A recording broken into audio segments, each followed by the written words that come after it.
মা, ও মা, তুমি কি কাজে যাচ্ছ? হ্যাঁ রে মা, কেন বলতো? আমি তো তোকে রোজ বাড়িতে রেখে কাজে যাই, তাহলে হঠাৎ আজকে এমন ভাবে কেন বলছিস? না মা, তেমন কোনো ব্যাপার না। আসলে আজকে না আমার শরীরটা খুব খারাপ লাগছে। তোমাকে কেন জানি আজ ছাড়তে ইচ্ছে করছে না মা। সে কি কথা শোনা মা আমার, তোর কি জ্বর এসেছে নাকি বলতো? কই কই দেখি তো তোর জ্বর এসেছে কিনা। না মা, আমার কোনো জ্বর হয়নি, কিন্তু আমার এমনিতেই ভালো লাগছে না। ও মা, আজকে কি তোমার কাজে না গেলে হচ্ছে না? আমার সাথে তুমি একটু সময় থাকো না মা। আরে পাগলি মেয়ের কথা শোনো, এখন আমি যদি কাজে না যাই তাহলে রাত্রে কি খাবি বলতো? তুই এখন বাড়িতেই থাক, আমি বিকেলের আগে চলে আসবো, কেমন? আচ্ছা ঠিক আছে মা, তবে কিন্তু তুমি তাড়াতাড়ি ফিরে আসবে, ঠিক আছে? এরপর মা টুনি টিঙ্কুকে বাসায় রেখে কাজের জন্য বাইরে চলে যায়। এরপর বিকেলের আগেই মা টুনি তার বাসার দিকে ফিরে আসে। মা, তুমি এসেছো মা? ও মা, তুমি তো দেখছি আমার জন্য ললিপপ কিনে এনেছো।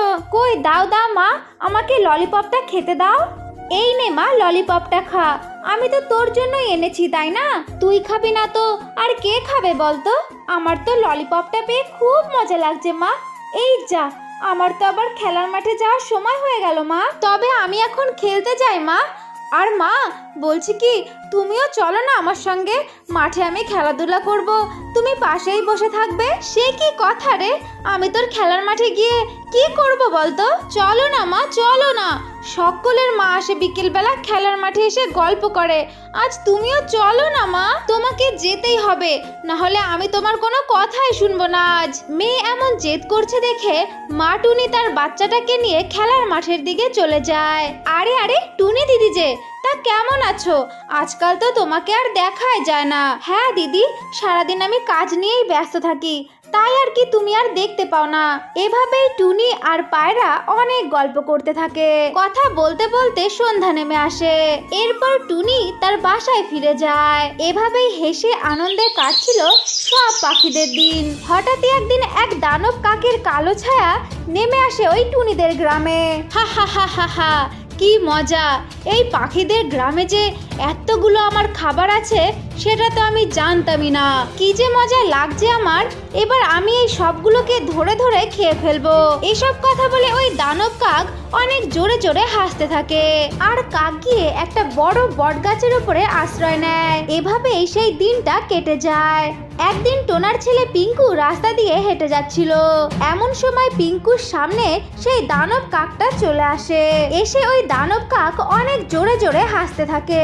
হা হা হা হা হা, পাখির ছানা, আমার যে পাখির ছানা খেতে খুবই ভালো লাগে। এমন কচি পাখির মাংস কত দিন থেকে খাওয়া হয় না আমার। তুমি এসব কি বলছো? কেন আমাকে খাবে? আমাকে খেও না, ছেড়ে দাও আমাকে, ছেড়ে দাও আমাকে, আমার বাবার কাছে যেতে দাও, আমাকে খেও না, আমাকে ছেড়ে দাও। ছোট্ট পিঙ্কু এইসব কথা বলে বলে অনেক জোরে জোরে কাঁদতে থাকে। কিন্তু ওই দানব কাক পিঙ্কুর কোনো কথা না শুনেই সেই পিঙ্কুর উপরে হামলা শুরু করে আর ঠুকরিয়ে ঠুকরিয়ে পিঙ্কুকে খেতে লাগে। আর ছোট্ট পিঙ্কু যন্ত্রণায় অনেক কাঁদতে থাকে। ওই দানব কাকটা যখন পিঙ্কুকে ওইভাবে খাচ্ছিল, ঠিক তখনই টোনা দূর থেকে দেখতে পায়। টোনা দেখে তার বাচ্চাকে দানব কাকটা খেয়ে ফেলছে। এই দেখে টোনা তাড়াতাড়ি করে সেইখানে চলে যায়। টোনার পায়ের আওয়াজ শুনে সেই দানব কাকটা ছুটতে সেইখান থেকে পালিয়ে যায়। ততক্ষণে ওই দানব কাক পিঙ্কুর পা দুটোকে খেয়ে ফেলেছিল। বাবা পিঙ্কু, তুই ঠিক আছিস তো? হায় ভগবান, আমার বাচ্চাটার সঙ্গে এটা কি হয়ে গেল? ওই শয়তান দানব কাক আমার ছেলেটার পা দুটোকে খেয়ে যে চিরদিনের মতো পঙ্গু বানিয়ে দিয়েছে। বাবা, আমি কি আর কখনো হাঁটতে পারবো না? আমার যে খুব যন্ত্রণা হচ্ছে। আমাকে বাড়ি নিয়ে চলো বাবা, আমাকে বাড়ি নিয়ে চলো। এইসব কথা বলে বলে ছোট্ট পিঙ্কু অনেক কাঁদতে থাকে। এভাবেই দিন কাটতে থাকে। এরপরে থেকে জঙ্গলের সব পাখিরা ভয়ে ভয়ে তাদের দিন কাটাতো। কেউ আর একা একা বাড়ি থেকে বের হতো না, কারণ ওই দানব কাক যাকেই একা পেত তাকেই ধরে ধরে খেয়ে ফেলতো। টুনি দিদি, ও টুনি দিদি, তুমি কি আমার মেয়েটাকে দেখেছো? আমার ছোট্ট মেয়েটা একা একা ঘর থেকে বের হলো খেলাধুলা করার জন্য। আমি কত বারণ করলাম, কিন্তু দিন গড়িয়ে রাত চলে এলো, কিন্তু আমার বাচ্চাটা যে ফিরে এলো না। বলো না গো টুনি দিদি, তুমি কি আমার মেয়েটাকে দেখেছো? মিনু দিদি, আমি যে তোমাকে কি বলে সান্ত্বনা দেব আমি বুঝতে পারছি না। হ্যাঁ, আমি জানি তোমার মেয়েটাকে ওই দানব কাকটা খেয়ে ফেলেছে। আমি যখন কাজ থেকে বাড়ি ফিরছিলাম তখন দেখি ওই দানব কাকটা তোমার মেয়েটাকে ঠুকরিয়ে ঠুকরিয়ে খাচ্ছে। আমি কোনো মতে আমি আমার প্রাণটাকে বাঁচিয়ে এখানে ফিরে এসেছি। ও আমাদের সকলকে খেয়ে ফেলবে গো, আমাদের সকলকে খেয়ে ফেলবে। তুমি এইসব কি বলছো টুনি দিদি? ওই শয়তান দানব কাকটা আমার মেয়েটাকে খেয়ে ফেলেছে। আমি এখন আমার মেয়ে ছাড়া কিভাবে বাঁচবো? আমার মেয়েটা ছাড়া যে আমার আর কেউ ছিল না, আমার আর আপনজনও কেউ নেই, আমি কি করে বাঁচবো? এইসব কথা বলে মিনু কাঁদতে কাঁদতে সেইখান থেকে চলে যায়। আর টুনি পাখি আর টিঙ্কু মিনুর দিকে নির্বাক হয়ে তাকিয়ে থাকে। চারিদিকে যেন দানব কাকের আতঙ্কে হাহাকার পড়ে যায়। পাখিরা ভয়ে ভয়ে কাজে না গিয়েই তারা ঘরের মধ্যেই তাদের দিন কাটাতে থাকে। টিঙ্কু, মা আমার, তোর বড্ড খিদে পেয়েছে বল? মা, তুই বাড়িতে একা একাই থাক, আমি বাইরে যাই, আমি তোর জন্য কিছু খাবার জোগাড় করে নিয়ে আসি। না মা, তোমাকে কোথাও যেতে হবে না, আমি না খেয়ে থাকার কষ্ট সহ্য করে নিতে পারবো, কিন্তু তোমার যদি কিছু হয়ে যায় আমি সেটা সইতে পারবো না মা, আমি তোমাকে ছাড়া বাঁচতে পারবো না। মা, তোমাকে বাইরে যেতে হবে না, আমি কিছুই খাবো না, তুমি যেও না মা। এইসব বলে টিঙ্কু অনেক কাঁদতে থাকে, কারণ টিঙ্কুর যে অনেক জোরে খিদে পেয়েছে। তাও টিঙ্কু তার মাকে কিছুই বুঝতে দেয় না। অনেক দিন হয়ে গেল ওই পাখিগুলো যে ঘরের বাইরে আসছেই না। এমনভাবে যদি চলতে থাকে তাহলে আমি কি খাবো? আমি তো না খেতে পেয়ে মারাই যাব। না, আমাকে কিছু একটা করতেই হবে। এই কথা বলে ওই দানব কাক সেইখান থেকে উড়ে চলে যায় পাখিদের ঘরের সামনে। ওই দানব কাকটা এখন থেকে যাকে সামনে পেত তাকেই ঠুকরিয়ে ঠুকরিয়ে খেয়ে ফেলতো। না, আর এভাবে চলতেই পারে না, আমাকে একটা কাজ করতে হবে, ওই দানব কাকটাকে উচিত শিক্ষা দিতেই হবে। এরপরে পাখিরা চুপি চুপি একটা মিটিং এর আয়োজন করে, ওই দানব কাকটাকে মারার পরিকল্পনা করে। পরের দিন টুনি পাখি ওই দানব কাকটাকে ধরার জন্য একটা ফাঁদ তৈরি করে। আরে আরে, ওই তো একটা ছোট্ট পাখির ছানা, কত দিন পরে একটা কচি মাংস পেলাম, যাই ওকে গিয়ে এক্ষুনি খেয়ে আসি। এই কথা বলে দানব কাক সেই পাখির বাচ্চাটাকে খাওয়ার জন্য সেইখানে চলে যায়। ঠিক তখনই একটা জাল এসে কাকটার গায়ের উপরে পড়ে, আর কাকটা সেইখানেই বন্দি হয়ে যায়। আর সব পাখিরা ছুটতে সেইখানে চলে আসে। আমাকে ছেড়ে দে বলছি, আমাকে ছেড়ে দে, আমি যদি এখান থেকে বের হতে পারি তাহলে কিন্তু তোদের সকলকে আমি খেয়ে ফেলবো। চুপ কর শয়তান কাক, তোর জন্য আমরা সবাই অনাহারে কাটিয়েছি, আর আমরা আমাদের অনেক প্রিয়জনকে হারিয়েছি। তোকে কি আমরা এমনি এমনি ছেড়ে দেব? তোকে তো আজকে মরতেই হবে, আর আজকে তোকে জ্বলে পুড়ে মরতে হবে। এই কথা বলে টুনি পাখি সেই কাকের গায়ে আগুন লাগিয়ে দেয়, আর কাকটা জ্বলে পুড়ে সেইখানেই মারা যায়। এরপরের থেকে জঙ্গলের সব পাখিরা ওই জঙ্গলে খুশি খুশি থাকতে লাগে। এক জঙ্গলে টোনা নামে একটা ডাব বিক্রেতা ছিল। টোনার ছিল ভীষণ বড় একটা ডাবের বাগান, যেখানে টোনা অনেকগুলো ডাব গাছ লাগিয়েছিল। টোনা সেই ডাব গাছের ডাবগুলোকে বিক্রি করে তার সংসার চালাতো। একদিন সকালে টোনার বউ টোনাকে বলে, কি গো ওঠো, সকাল তো অনেক হয়েছে, আজকে তুমি ডাব বিক্রি করতে যাবে না? হ্যাঁ যাবো তো, উঠছি, আজকে মনে হয় অনেক লেট হয়ে গেল তাই না? এই কথা বলে টোনা ঘুম থেকে উঠে পড়ে, আর উঠে তার বউকে বলতে থাকে, শোনো, আমি এখন ডাবের বাগানে যাচ্ছি, আমাকে যে ডাব পেড়ে বিক্রি করতে হবে। ঠিক আছে, যাও তাহলে, ডাব পারো তুমি, আর ফিরে এসে কিন্তু খেয়ে যেও, তারপরেই তুমি বাজারে যেও, আমি তোমার জন্য খাবারের ব্যবস্থা করছি কিন্তু। ঠিক আছে, তাহলে আমি এখন যাচ্ছি। এই কথা বলে টোনা ডাবের বাগানের দিকে চলে যায়। ডাবের বাগান থেকে কিছু ডাব পেড়ে নিয়ে তার বাড়ির দিকে যেতে থাকে ভাত খাওয়ার জন্য। ঠিক তখনই টোনার সামনে একটা সুন্দরী কাক চলে আসে, আর এসে বলে, আরে টোনা ভাই, আমি তো তোমাকেই খুঁজছিলাম, তুমি কি আমার কাছে ডাব বিক্রি করবে? হ্যাঁ, আমি তো ডাব বিক্রি করব, আর ডাব বিক্রি করার জন্যই তো আমি অত বড় বাগান বানিয়েছি, বলুন আপনার কতগুলো ডাব লাগবে? আমার তো 100 জোড়া ডাব লাগবে। আপনি কি দিতে পারবেন? হ্যাঁ, অবশ্যই দিতে পারবো। কেন দিতে পারবো না? আপনি ডাব নিয়ে একদম চিন্তা করবেন না। আপনি শুধু বলুন আপনাকে কোথায় ডাব দিয়ে আসতে হবে, আমি নিজে গিয়ে আপনার ডাবগুলো দিয়ে আসবো। আচ্ছা ঠিক আছে, তাহলে এখন চলুন আমার বাড়িতে। আমার বাড়িটা দেখে যান, কাল সকালে না হয় ডাব আমার বাড়িতে নিয়ে এসে দিয়ে যাবেন, কেমন? এই কথা বলে টোনা সুন্দরী কাকের সঙ্গে সুন্দরীর বাড়িতে চলে যায়। পরের দিন টোনা তার বউকে বলে, আরে টুনি, তুমি চুপ করে দাঁড়িয়ে আছো যে?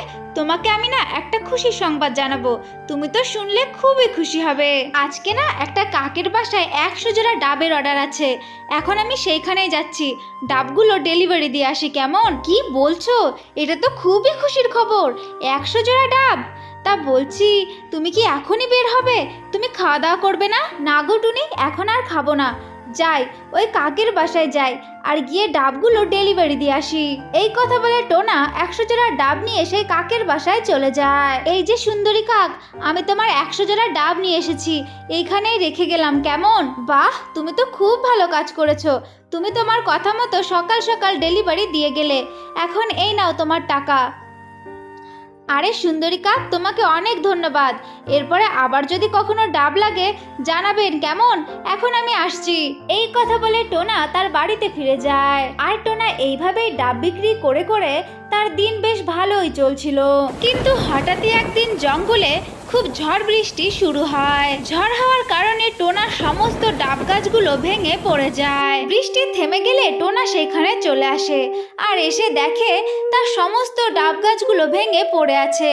এই দেখে টোনা ভীষণ কষ্ট পায় আর কাঁদতে কাঁদতে বলতে থাকে, হায় হায় হায়, আমারে কি সর্বনাশ হয়ে গেল। আমার তো পুরো ডাবের বাগানটাই নষ্ট হয়ে গিয়েছে। এখন যে আমি পুরো পথে বসে গেলাম। এই কথা বলে টোনা তার বাড়িতে ফিরে যায় আর বাড়ি ফিরে খুব কান্নাকাটি করতে থাকে। টোনা, তুমি এইভাবে কেঁদো না। তুমি যদি এইভাবে ভেঙে পড়ো তাহলে তো তুমি কিছুই করতে পারবে না। এখন তোমাকে ধৈর্য ধরতে হবে। এই ধৈর্যই পারে আমাদের এই বিপদ থেকে রক্ষা করতে। তুমি কি বলতে চাইছো বলো তো? আমি তো তোমার কথা কিছুই বুঝতে পারছি না। আমাদের যা কিছু আছে তাই দিয়েই চলো না, নতুন করে আমরা আবার ব্যবসা শুরু করি। নতুন করে ব্যবসা? সেটা কি ব্যবসা করব বলো তো? নতুন করে ব্যবসা বলতে আমরা সবজির ব্যবসা করব। সবজি ফলাতে তো বেশি দিন লাগবেও না, খুব কম সময়ে সবজি ফলন হয়ে যায় আর আমরা অনেক লাভবানও হব কম সময়ে সবজি ফলনের কারণে। চলো আমরা সবজির ব্যবসাই করি, কেমন? আর টোনা, তুমি জানো আজকাল বাজারে সবজির চাহিদা অনেক বেশি। আমরা যদি সবজির চাষ করি তাহলে এই অসময়ে আমাদের বিপদের মোকাবেলা অবশ্যই হয়ে যাবে। হ্যাঁ গো টোনা, তুমি একদম ঠিক কথাই বলেছো। আমরা তাহলে এখন সবজি চাষ করব। টোনা, আমাদের কিন্তু একটু ধৈর্য ধরতে হবে, ব্যাকুল হলে চলবে না, ঠিক আছে? এরপরে টোনা সবজির চাষ শুরু করে। টোনা সেই সবজিগুলো বাজারে বিক্রি করে অনেক টাকা রোজগার করে। টোনা এভাবেই সবজি বিক্রি করে করে তার সকল অভাব দূর করে ফেলে। এরপর থেকে টোনা আর টুনি ওই জঙ্গলে তাদের জীবন সুখে শান্তিতে কাটাতে থাকে। এক জঙ্গলে বাস করত টোনা ও টুনি।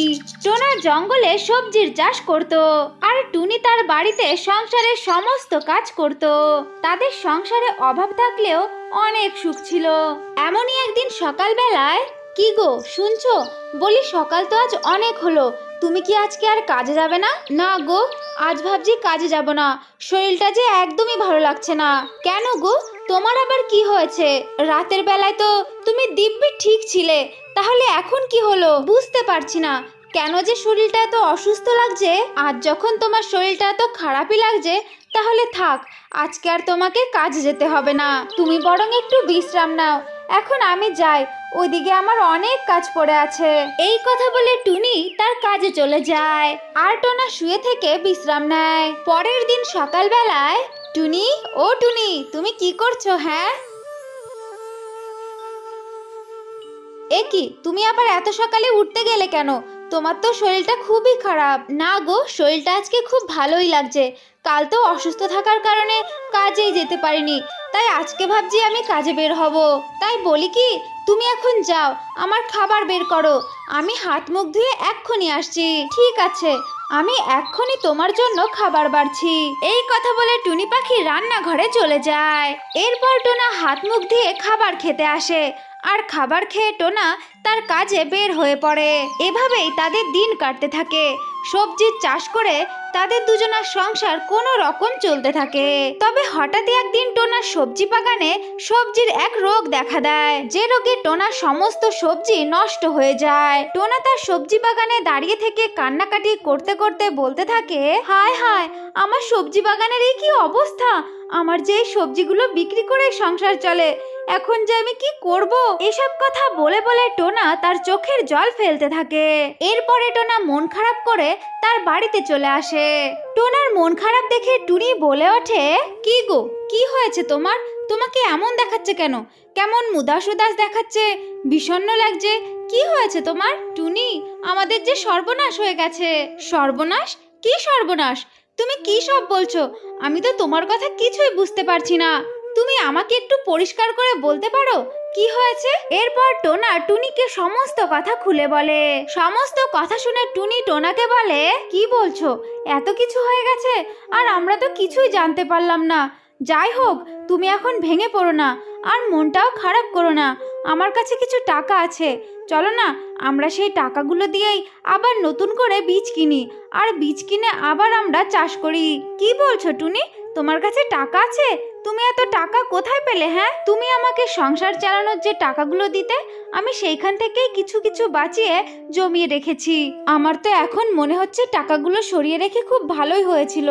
এখন আমাদের দুঃসময়ে যে কাজে লাগছে। তুমি দাঁড়াও এখানে, আমি এক্ষুনি টাকাগুলোকে নিয়ে আসছি। এই কথা বলে টুনি টাকা আনতে চলে যায় আর টাকাগুলো নিয়ে এসে তার স্বামী টোনাকে দিয়ে দেয়। টোনা টুনির কাছ থেকে সেই টাকাগুলো নিয়ে বাজারের দিকে যেতে থাকে। বাজারে যাওয়ার সময় টোনার এক কালু কাকের সঙ্গে দেখা হয়। কালু কাক ছিল বীজ বিক্রেতা, আর বীজ বিক্রি করাই ছিল তার কাজ। আরে টোনা ভাই যে, তুমি এত মন খারাপ করে কোথায় যাচ্ছ? হ্যাঁ, তোমাকে আর কি বলবো দুঃখের কথা কালু কাক ভাই। আমার যে সবজির বাগানটা ছিল, ওটা যে পোকায় খেয়ে একদম শেষ করে ফেলেছে। আমার যে ওই সবজিগুলো বিক্রি করে সংসার চলতো, তাই এখন আর কি করব? আমার বউয়ের দেওয়া কিছু টাকা, সেগুলো নিয়েই আমি যাচ্ছি বাজারে কিছু নতুন করে বীজ কেনার জন্যে।